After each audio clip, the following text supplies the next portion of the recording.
She thought money could buy happiness. She thought it could even buy motherhood. But 15 years later, one secret shattered everything. Her family, her fortune, her faith in the world she built with lies. Listen closely to what I'm about to tell you, because this isn't just a story about wealth and deception. This is a story about the debts we think we've buried and how they always come back to collect. Before we begin, I want to know something.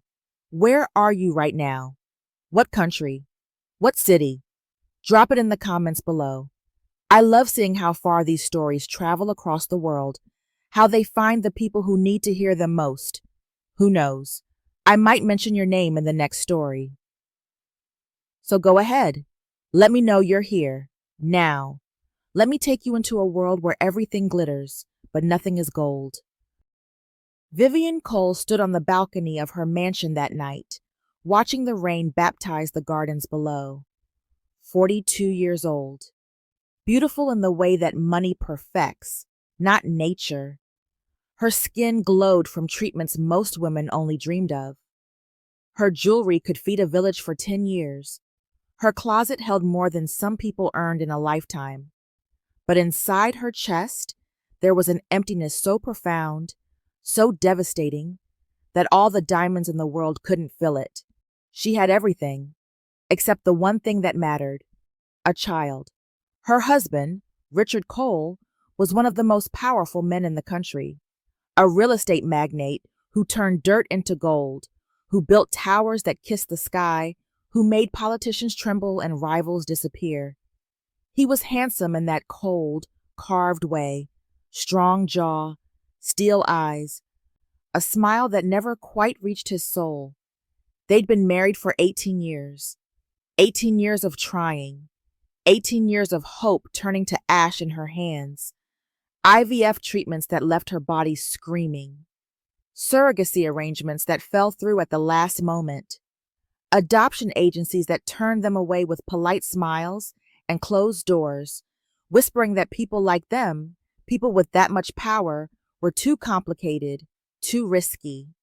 From the outside, they were perfect. Magazine covers, charity galas where Vivian wore gowns worth more than cars and smiled until her face hurt. Everyone envied them.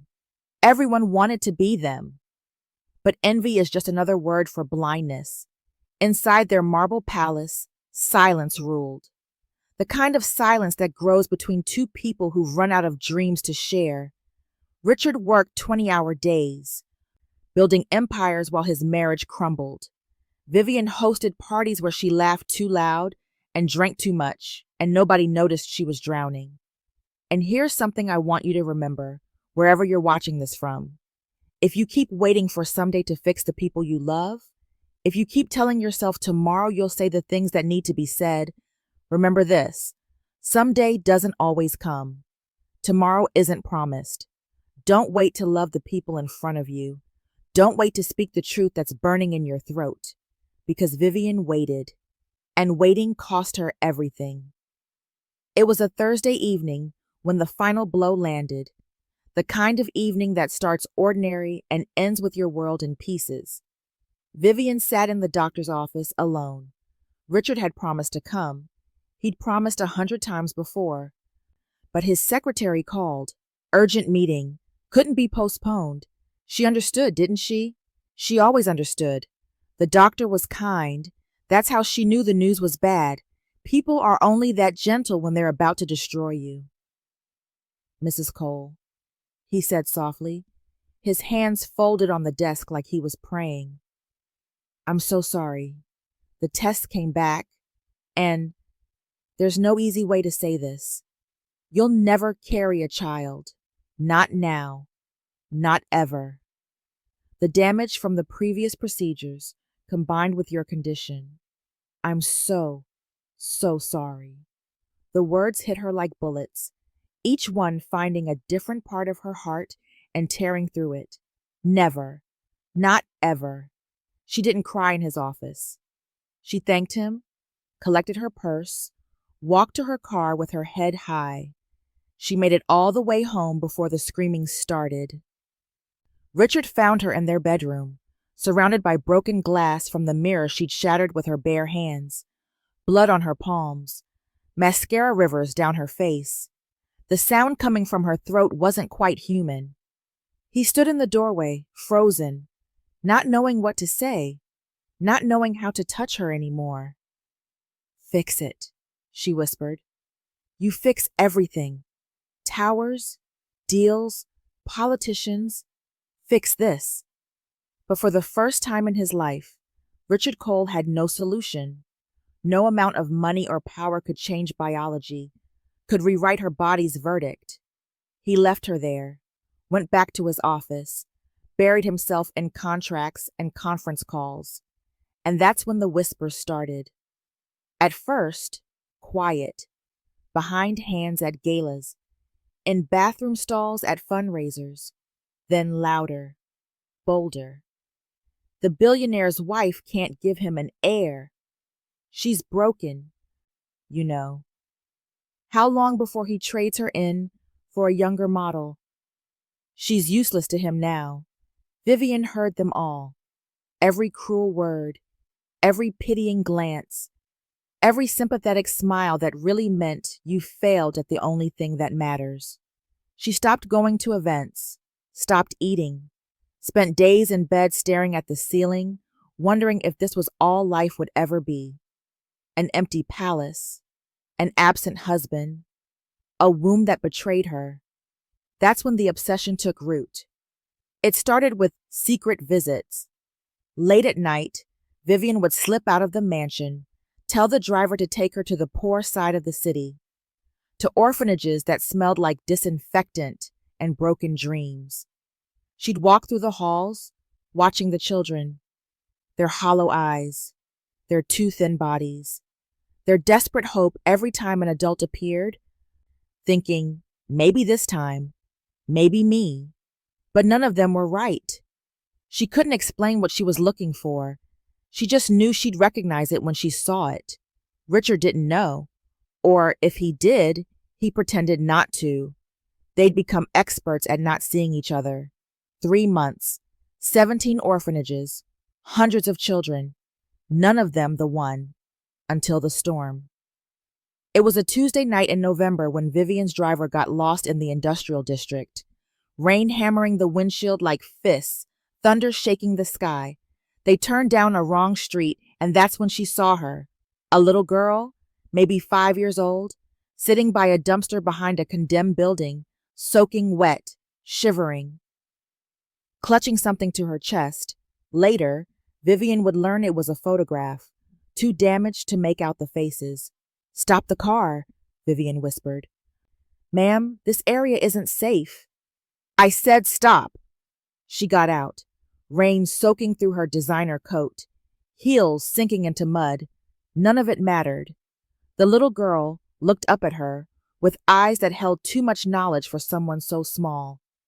Dark eyes, ancient eyes, eyes that had seen things no child should see. "What's your name?" Vivian asked, kneeling in the mud. The girl just stared. "Are you hungry?"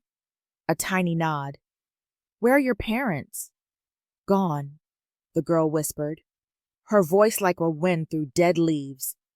"Everyone goes." Something cracked open in Vivian's chest. Some dam she'd been holding back for months, years, maybe her whole life. "Not everyone," she said. "I'm right here."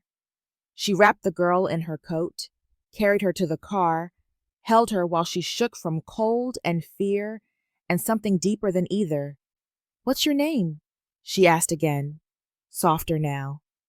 "Lena," the girl breathed. "My name is Lena." And just like that, Vivian Cole made a decision that would change everything.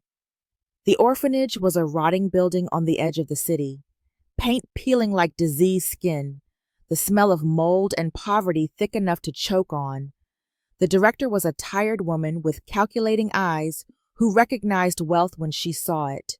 Vivian didn't ask questions, didn't want to know Lena's history, her backstory, why a 5-year-old was sitting in the rain alone. She just wanted her. I'd like to adopt her, Vivian said. The girl you call Lena. The director's smile was slow, knowing. Adoption is complicated, Mrs. Cole. There are procedures, background checks, home studies. It can take years. Vivian opened her purse, pulled out a checkbook that held more zeros than most people saw in a lifetime. How much?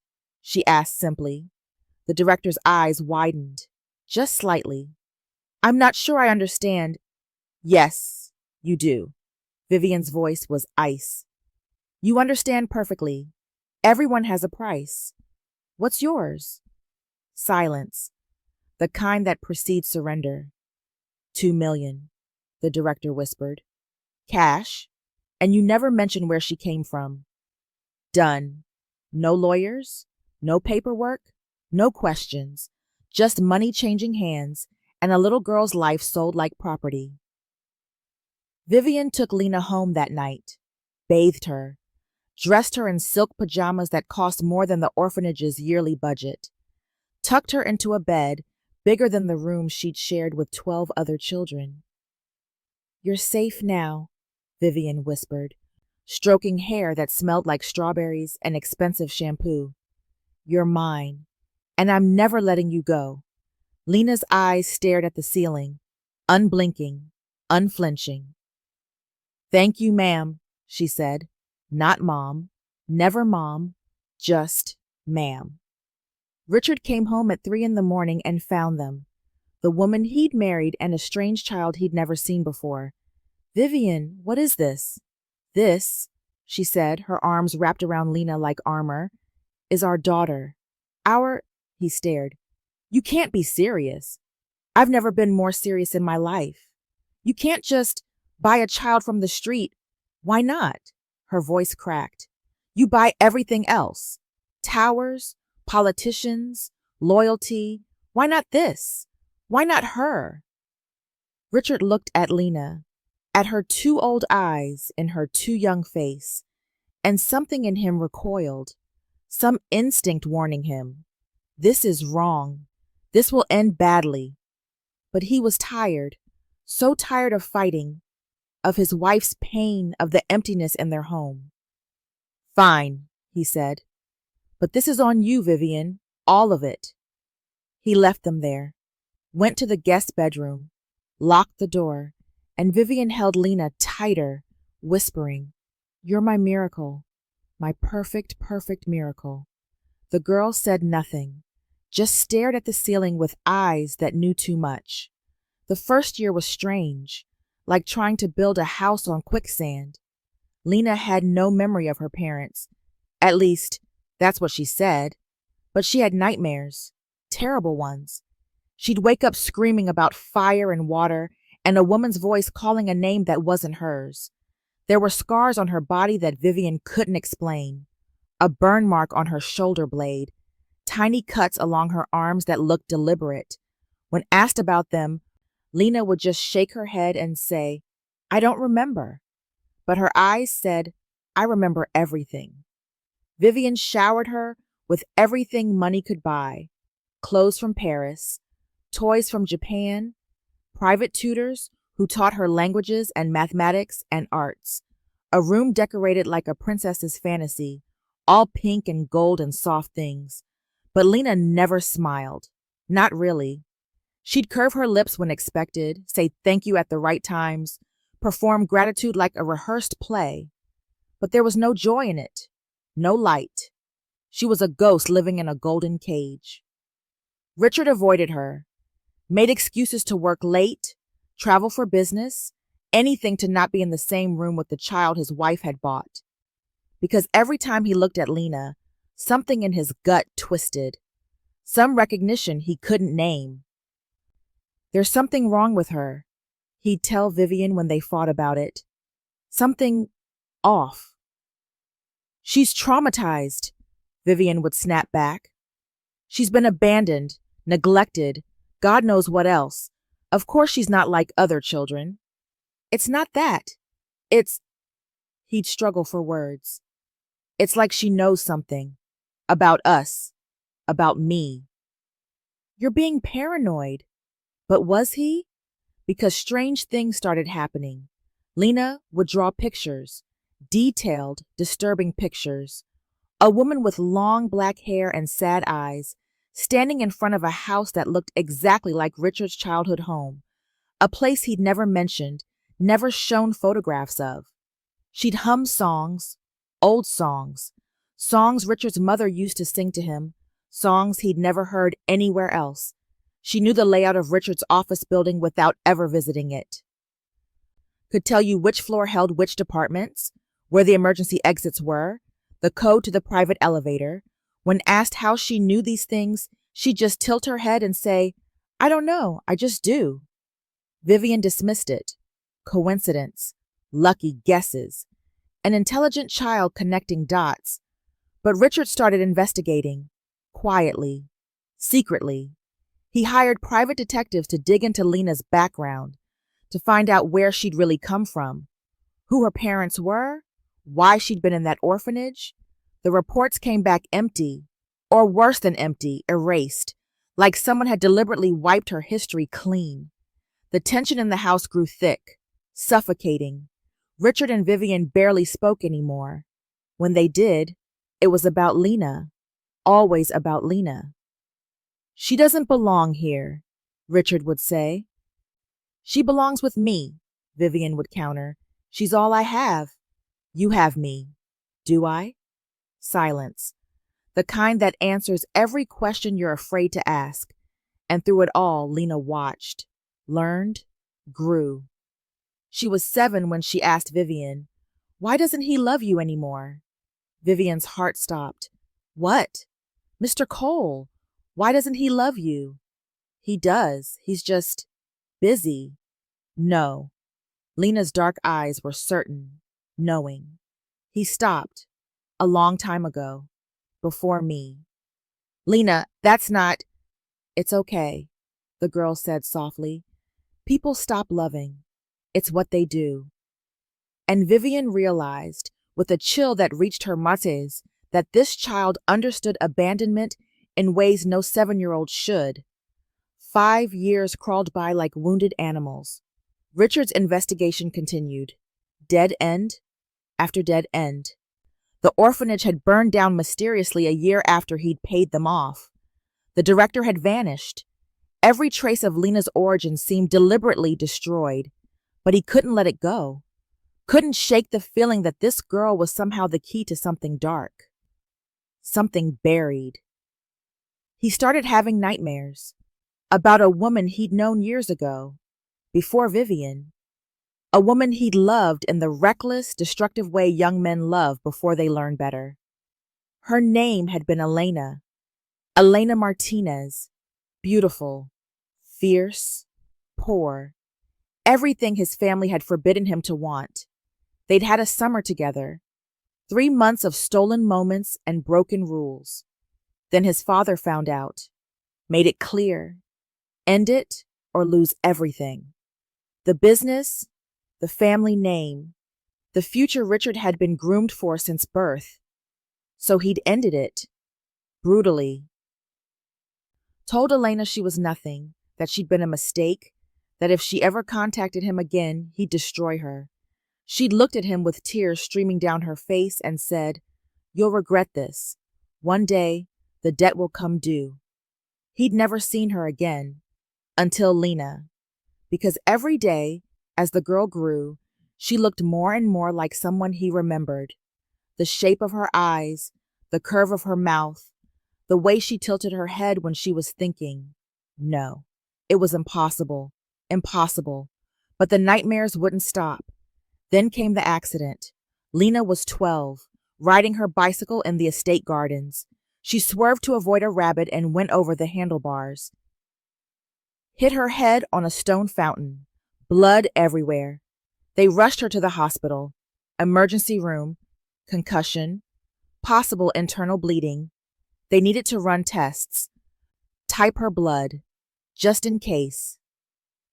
Richard sat in the waiting room, his heart trying to escape his chest, and for the first time in years, he prayed. Not for Lena exactly, but for the universe to not confirm what he was beginning to suspect. The doctor came out hours later, calm, professional. She's fine. Lucky, actually. Just a mild concussion. We'll keep her overnight for observation, but she'll be home tomorrow. Relief crashed over him. Thank God! We did have to run a full blood panel, given the head injury. Standard procedure. Of course. The doctor paused, glanced at his chart, then at Richard. Mr. Cole, I don't know if this is relevant, but are you aware of Lena's blood type? No. Why? It's AB negative. Very rare. Only about 1% of the population. Richard's mouth went dry. So? It's just, you're AB negative as well. It's in your file from your physical last year. What a coincidence, right? Father and daughter having such a rare... She's adopted, Richard said too quickly, too loudly. The doctor blinked. Oh, I'm sorry, I didn't realize. It's just such an unusual coincidence. But Richard wasn't listening anymore. He was remembering, calculating. AB negative, like him, like his mother, like Elena. His hand started shaking. I need a paternity test, he whispered. Excuse me? I need a paternity test. Now, today. Mr. Cole, I don't think... I'll pay whatever it costs. I don't care. I need to know. The doctor looked at him for a long moment, then nodded slowly. I'll arrange it, but it will take a few days for the results. Fine. Just don't tell my wife. Those 4 days were the longest of Richard Cole's life. The call came on a Monday morning. Richard was in his office, 70th floor, watching the city spread beneath him like a kingdom he'd conquered. Mr. Cole, this is Dr. Chen from the hospital. The results are back. Richard's hand clenched the phone so hard his knuckles went white. And silence, the kind that precedes apocalypse. Mr. Cole, there's a 99.98% probability that you are Lena's biological father. The world stopped. Just stopped. That's impossible, he whispered. The test was run twice to confirm. There's no mistake. Lena is your daughter. He hung up, or maybe dropped the phone. He wasn't sure. His mind was racing, spiraling, trying to put pieces together that couldn't possibly fit. Elena. Summer. 15 years ago. He'd ended it. She'd vanished.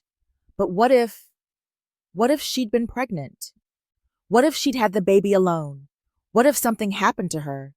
What if Vivian had somehow, impossibly adopted his secret child? The odds were astronomical. Impossible. And yet, he sat there for hours. The sun moved across the sky. His secretary knocked twice.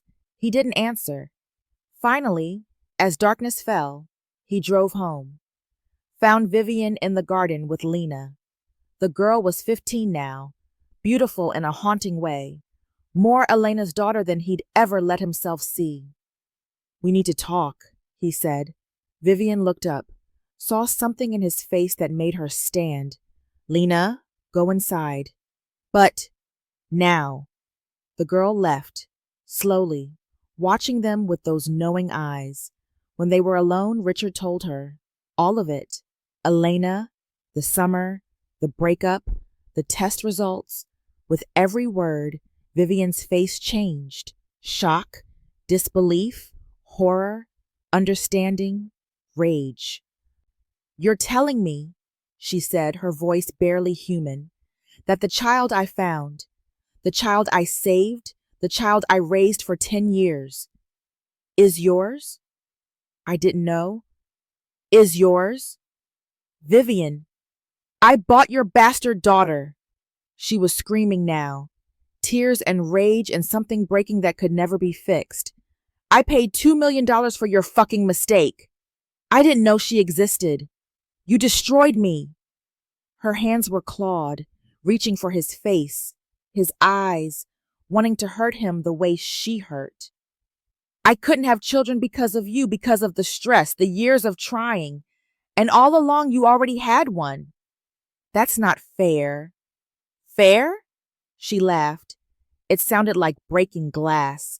You want to talk about fair? I loved her. I raised her. I made her mine. And she was yours all along. What do you want me to say?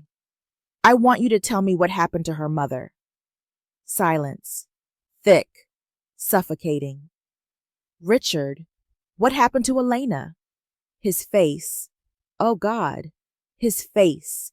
That's when Vivian knew. You didn't, she whispered. It wasn't supposed to. You didn't. She threatened to tell my father, to expose everything. She said she was pregnant, that she'd ruin me. So you killed her. It was an accident. I just wanted to scare her. The car, the brakes, they weren't supposed to. Vivian staggered back. Oh my God. Oh my God. Vivian, please, you're a murderer, and I've been raising your victim's daughter. Don't. Does she know? Does Lena know? They both turned. The girl was standing in the doorway, had been standing there the whole time. Her face was calm. Too calm. Yes, Lena said quietly. I know. I've always known, Lena continued, walking toward them with slow, deliberate steps.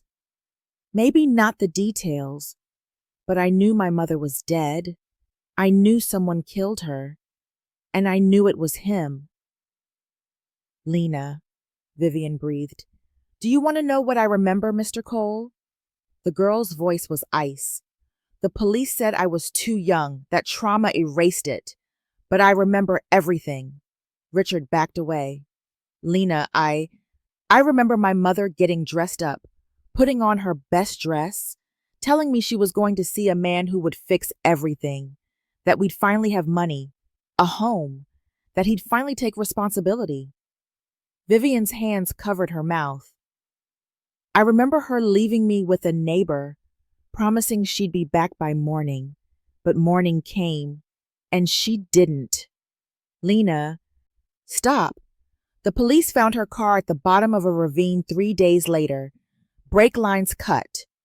They called it an accident. Funny how many accidents happen to poor women who inconvenience rich men. How did you? I was 5, Mr. Cole. Not stupid. I heard the neighbor talking, heard the police whispers, and I saw the photograph my mother kept hidden. The one of you. The one she'd look at and cry over. That's why you drew him, Vivian whispered. All those pictures. You knew. I knew his face, his name, everything. The neighbor kept some of my mother's things. When I was old enough, I found them. Letters, photographs, evidence. Richard stumbled to a chair. What do you want? Money? Is this blackmail? Lena laughed. It was the first genuine emotion Vivian had ever heard from her. Money. You think this is about money? Then what? Justice, she said simply. I wanted you to pay, not with money, with something that actually mattered to you. I don't understand. Your marriage, your reputation, your perfect life. I wanted to destroy it the way you destroyed my mother's. Vivian felt the floor tilt. The orphanage, that night in the rain, you set it up. Lena smiled, small, cold. I knew about Mrs. Cole's visits. The director was easy to pay off. Funny how that works. I knew she'd be driving through that night. I knew she'd stop. Rich women always stop for pretty, pathetic children. You manipulated me, Vivian whispered. I gave you what you wanted, a daughter, happiness, love, and you gave me access to the man who murdered my mother. Lena turned to Richard. For 10 years, I lived in your house, ate your food, pretended to be grateful, and the whole time I was watching, learning, gathering evidence. Evidence of what? Everything. Your business dealings, the bribes, the blackmail, the people you've destroyed. I've been copying files since I was 8, recording conversations, building a case that will send you to prison for the rest of your life. The color drained from Richard's face. You're bluffing. Am I? Lena pulled out her phone, pressed play. Richard's voice filled the room. Conversations with politicians, admissions of fraud, tax evasion, intimidation, and buried in the middle, a drunk confession to his lawyer about Elena, about the accident that wasn't an accident. That's illegal, inadmissible. Maybe in court, Lena said, but not in the press, not on social media, not in the court of public opinion that will tear you apart piece by piece. Richard lunged for her. Vivian screamed, but Lena didn't flinch, just held up the phone. It's already uploaded. Cloud storage. Sent to 3 journalists. If anything happens to me, it all goes public, automatically. I'm my mother's daughter, Lena said, and you're about to learn what that means. Silence. The house seemed to hold its breath. Then Vivian spoke. Quiet, broken. What about me? Was any of it real? Did you ever love me? Lena looked at her, and for the first time her mask cracked, just slightly. I didn't want to, she whispered.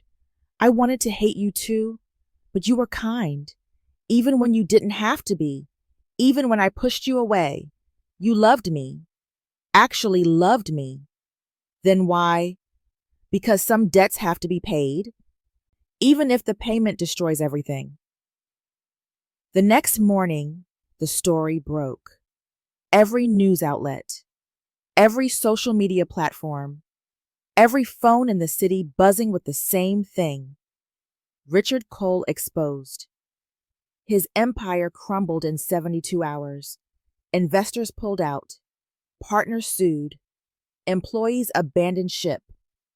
The police started investigations that should have happened years ago. Within a week, Richard was arrested. Fraud, tax evasion, and with the evidence Lena provided, something more. Criminal negligence in the death of Elena Martinez. Vivian watched it all from the mansion that would soon be seized. Watched her husband perp-walked in handcuffs. Watched reporters camping on their lawn like vultures. Watched their life together dissolve like it had never existed. Lena packed her things quietly, methodically. Where will you go? Vivian asked. I have my mother's money, the settlement you paid the orphanage. I never spent it. It's enough. Lena, don't. The girl's voice cracked. Please don't make this harder. But Vivian grabbed her hand, held it. 15 years of love and lies between them. I'm sorry, Vivian whispered, for what he did, for my part in it, for not seeing. I'm so sorry. Lena's eyes filled. First tears Vivian had ever seen from her. I know, she breathed. I know you are. Was I a good mother, even if I shouldn't have been? Lena broke, collapsed into Vivian's arms, sobbing, 10 years of pretending finally shattering. Yes, she cried. Yes, you were the only mother I ever knew, and I loved you. God help me, I loved you, and I hate myself for what I did to you. They held each other, 2 women destroyed by the same man in different ways, bound by a love that was real even if it was built on lies.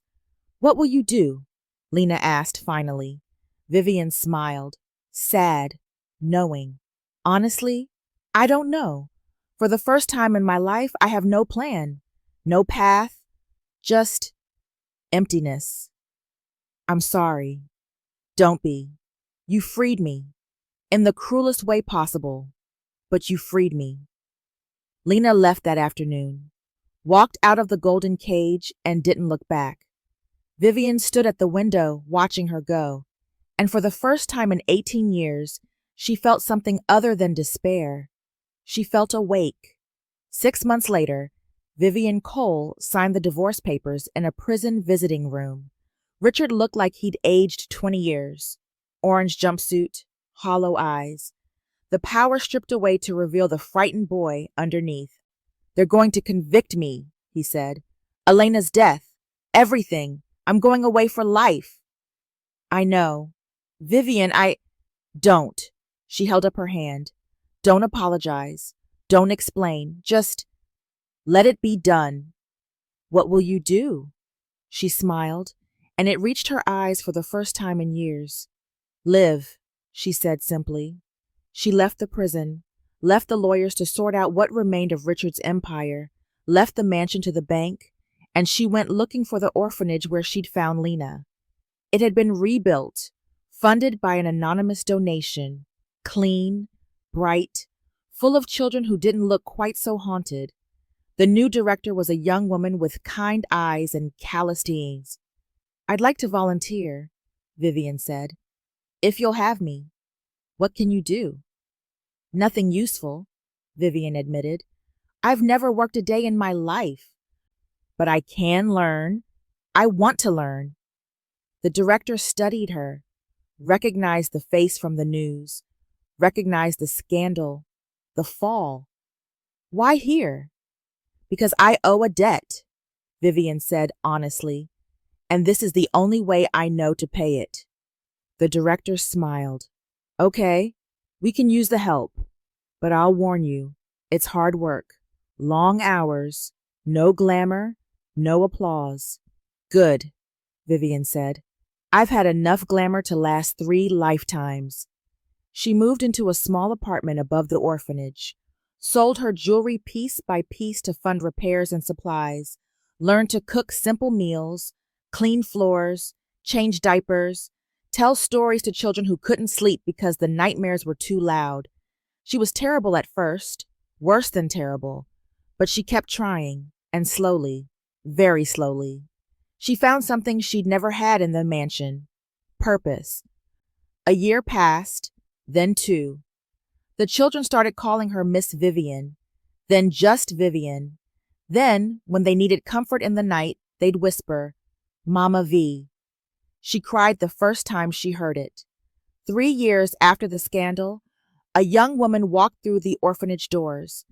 Lena had cut her hair short, wore simple clothes, looked older, tired, but alive. "Hi," she said quietly. Vivian dropped the dish she was washing. "Lena." They stared at each other. All the love, all the pain, all the complicated truth between them. "I started a foundation," Lena said, "for children of murdered women, to help them find justice, and homes, and healing." "That's beautiful. It's not enough. Will never be enough. But it's something." "It's everything," Vivian corrected gently. Silence. Then Lena whispered, "I miss you. I know I have no right. I know what I did to you was unforgivable, but I miss you every single day."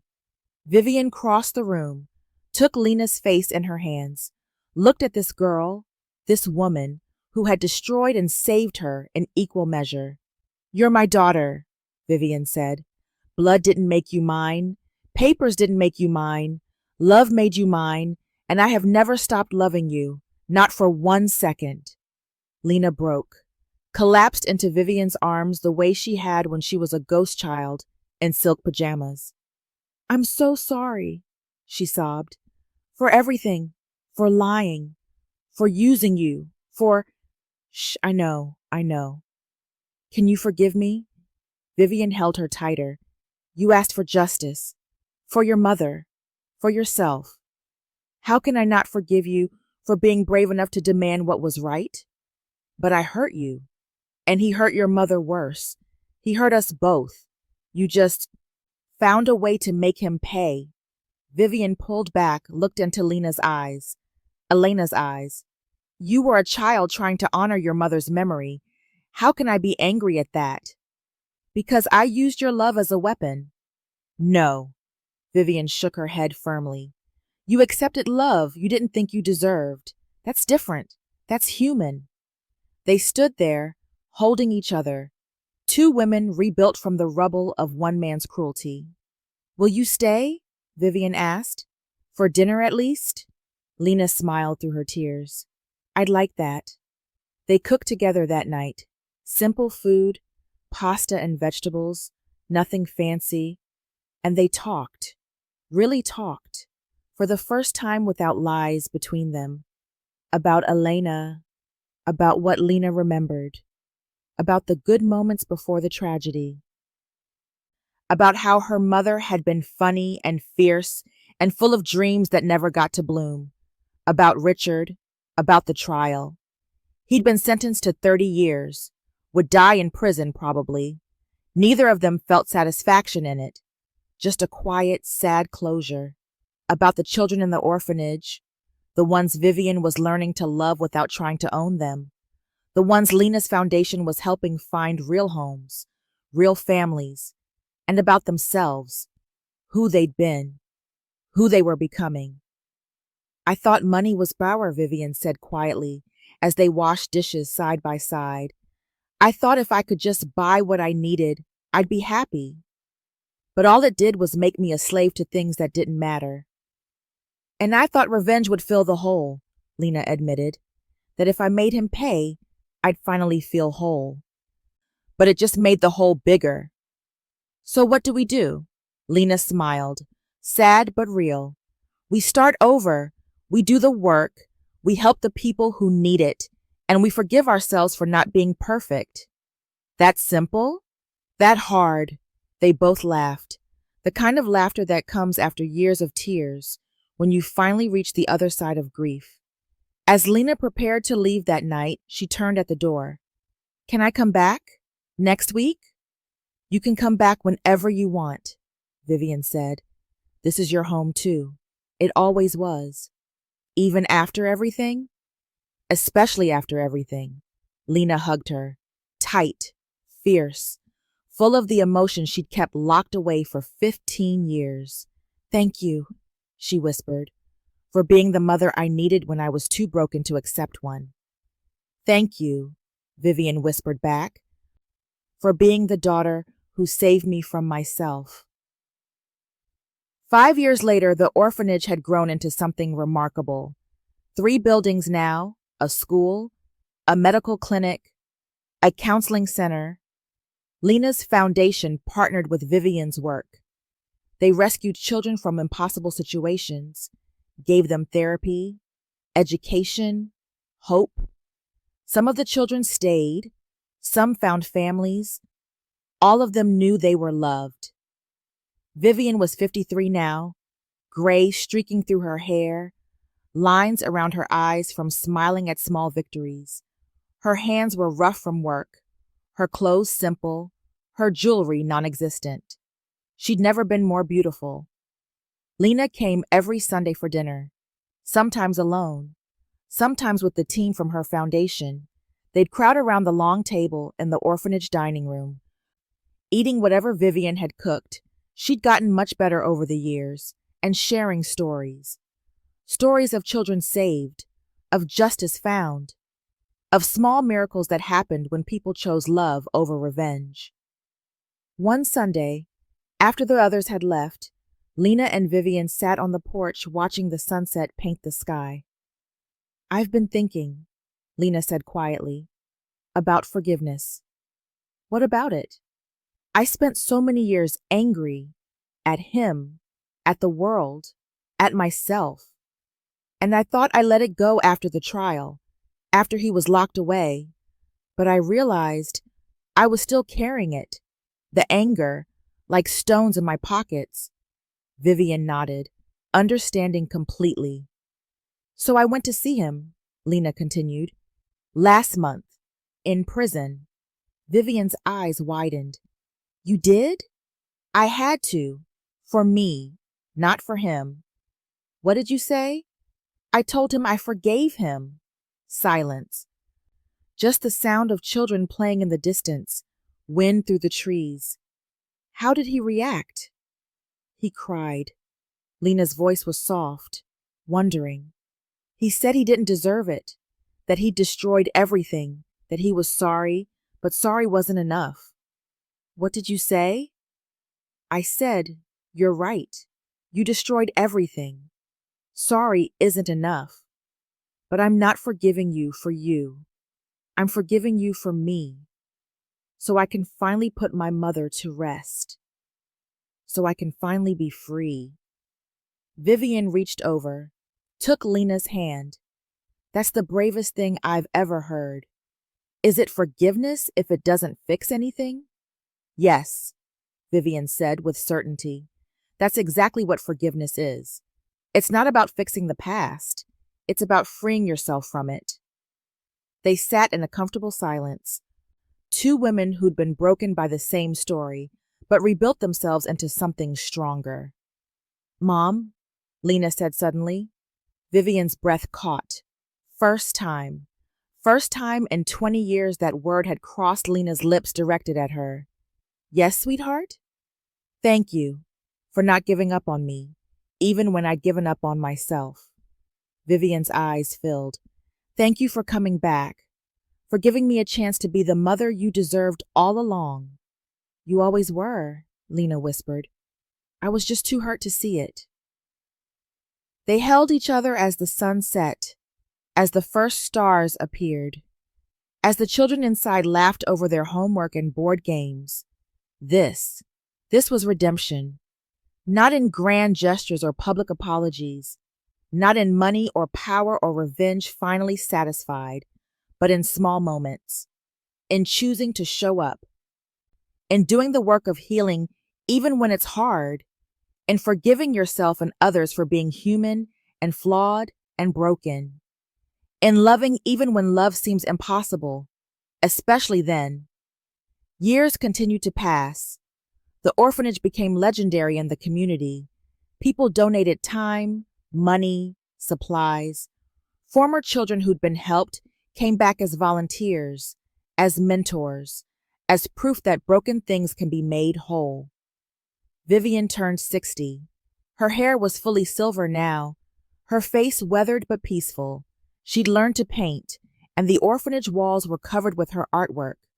Bright colors, hopeful scenes, children playing, families reuniting, gardens blooming. Lena's foundation expanded internationally. She traveled the world, setting up programs, rescuing children from trafficking, from abuse, from systems that failed them. She was featured in magazines, won humanitarian awards, gave speeches at the United Nations, but she always came home. To the orphanage, to Vivian, to the only family that mattered. Richard died in prison when Vivian was 62. Heart attack. Quick. Some said merciful. Others said not merciful enough. Vivian didn't go to the funeral. Neither did Lena. But they held their own memorial, just the two of them, on the anniversary of Elena's death. They planted a garden, Elena's garden they called it, full of wildflowers and fruit trees and a small stone bench where people could sit and remember. Your mother would be proud of you, Vivian told Lena as they worked the soil, of the woman you've become, of the lives you've saved. I hope so, Lena said. I'll never know for sure, but I hope she sees this. Sees that her death wasn't for nothing, that something good came from all that pain. Something beautiful, Vivian corrected. You're something beautiful. Lena smiled, planted the last flower. We both are. We're survivors, and that's worth celebrating. They sat on the bench together, covered in dirt, surrounded by flowers that would bloom next spring. I have something to tell you, Lena said after a while. What's that? I'm getting married, Vivian gasped, grabbed Lena's hands. What? When? Who? Why didn't you tell me sooner? Lena laughed, that full, genuine laugh that had taken years to develop.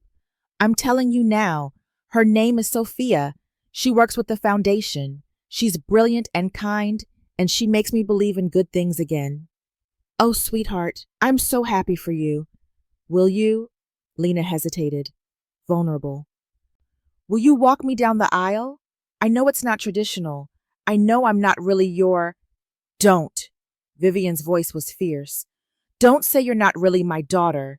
You are my daughter, in every way that matters, and I would be honored, so deeply honored, to walk you down the aisle."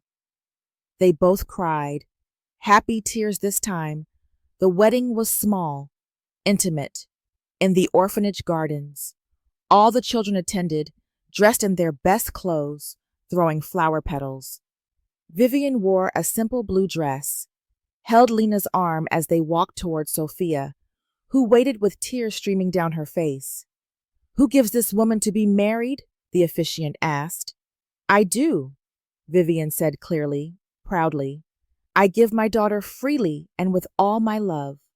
Lena squeezed her hand, whispered, "Thank you for everything." Then she joined Sophia.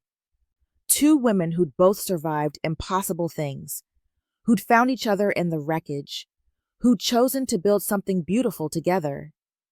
Vivian watched them exchange vows, watched them kiss, watched everyone cheer, and she felt something she'd never felt in the mansion, in her old life, in all those years of trying to buy happiness, complete. Not because she had everything, but because she let go of needing everything. Not because she'd won, but because she'd stopped keeping score. Not because the pain had vanished, but because she'd learned to carry it with grace. 10 years after the wedding, Vivian was 72, still working at the orphanage, moving slower now, needing afternoon naps, but still showing up, still loving the children, still painting hope on the walls. Lena and Sophia had adopted 3 children of their own, all from difficult situations, all thriving now. One afternoon, the youngest, a 6-year-old named Maya, asked Vivian, "Grandma V, can you tell us a story?" Vivian smiled. She'd become Grandma V to all Lena's children. The title made her heart sing every time she heard it. "What kind of story?" "A true one," Maya said, "about how you and Mama Lena became family." The other children gathered around. This was their favorite kind of story. Real ones, true ones, stories about how broken people become whole. Vivian looked at Lena, who just arrived for dinner. Lena nodded. Permission, trust. "All right," Vivian said, settling into her chair with a child on each side. "But it's not an easy story. It's about pain and loss, and mistakes and forgiveness. Are you sure you want to hear it?" "Yes," they chorused. So Vivian told them, not all of it. The parts appropriate for young ears, but the truth of it, about a woman who couldn't have children and became desperate, about a little girl who lost her mother and wanted justice, about a man who hurt people and paid the price, about revenge that turned into love, about forgiveness that set everyone free. "So Mama Lena came to hurt you?" Maya asked when she finished. "But then she loved you instead." "It's more complicated than that," Vivian said gently. "She came for justice. But along the way, we both learned that love is stronger than revenge, that healing is harder than hatred, that family isn't always blood. Sometimes it's choice."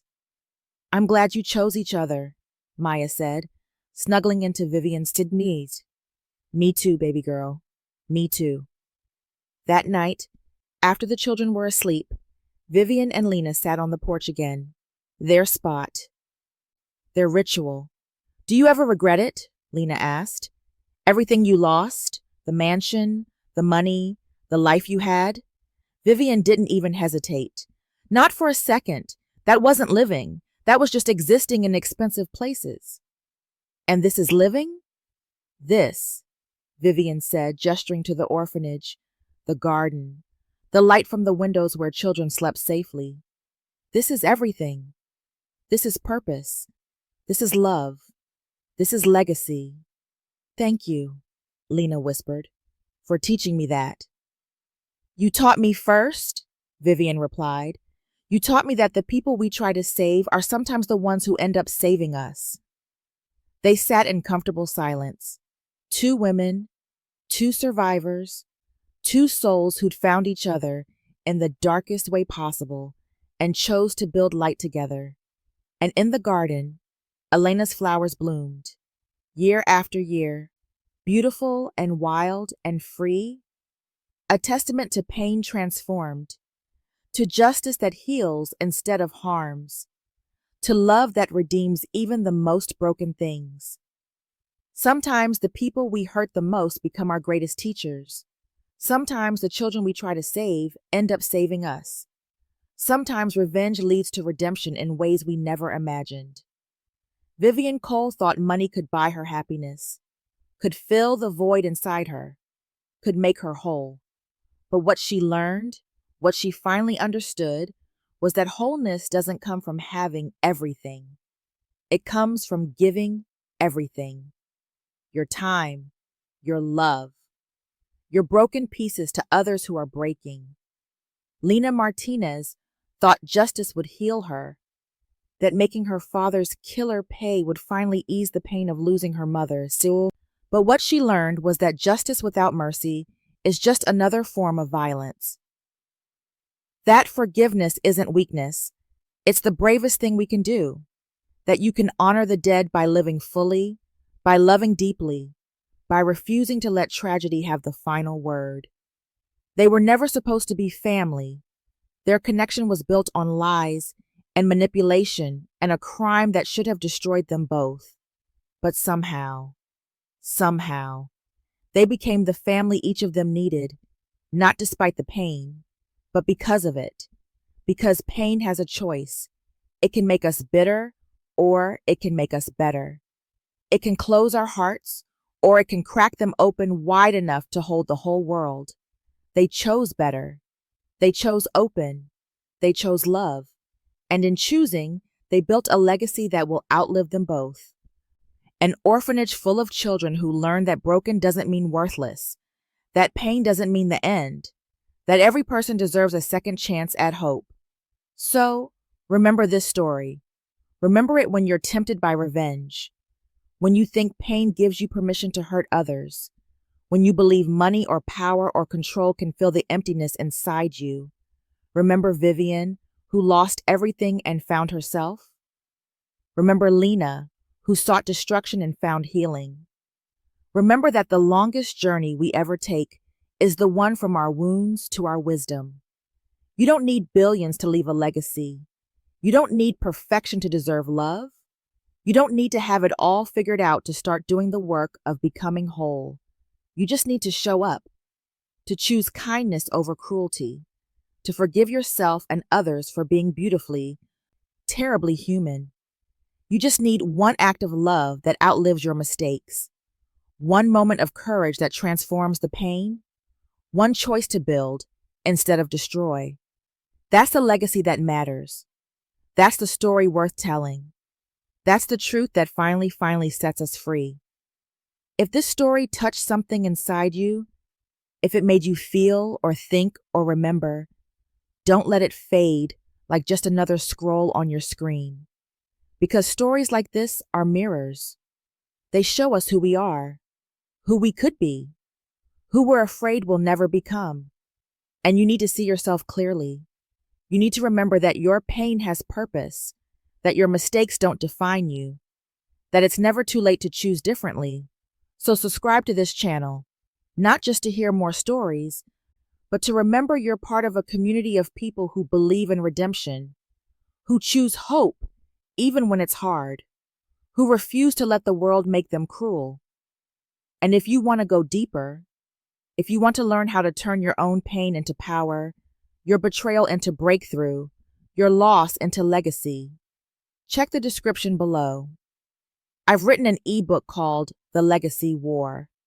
It's about becoming the person your pain tried to prevent you from being, about winning the war against your own worst instincts, about writing a story worth leaving behind.